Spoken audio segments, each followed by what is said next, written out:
Ba't nakaiga ka lang? Nood ka ng nood ng TikTok. Gumagawa ka ng mga walang kwentang bagay. Ba't di mo galingan? Ba't di mo itodo? Isang beses ka lang naman nabubuhay sa mundong to. Ba't di mo galingan? Para may mapatunayan ka sa mga pamilya mo. At hindi ka maging walang kwenta. Masipag kami. Di kami tamad. Di kami kagaya mo. Yun yung nagsiseparate sa ating dalawa. Kaya kung ikaw, tamad ka, huwag mo akong kausapin. Don't even talk to me, bro. Nagpapakahirap kami dito. Ikaw, ano ginagawa mo sa buhay mo? My life is this. I want this. Kaya bumili na kayo ng banana chips.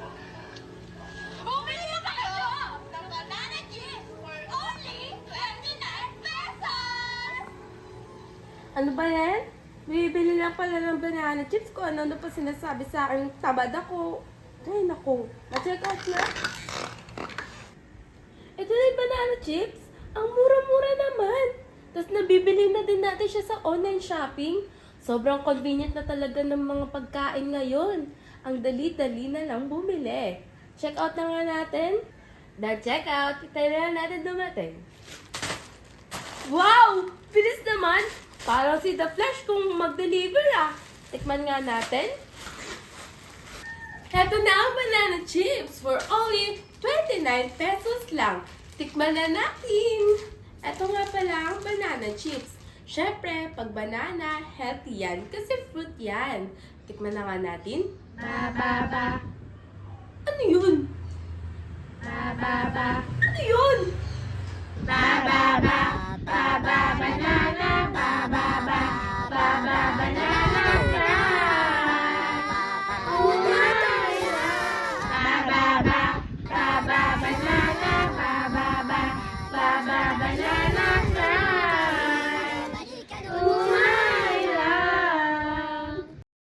Banana chips for only 29 pesos lang. Crunchy, yummy, sulit. Check the yellow basket.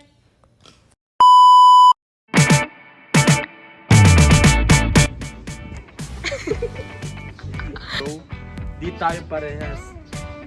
Eat lang!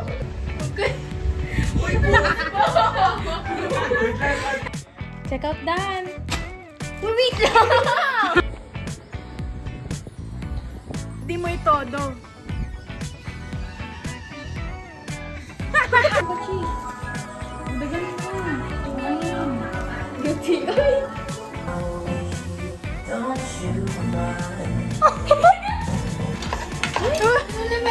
Uy! Michael, ano yan? Titingin pa eh. Hindi naka-video. Yun yung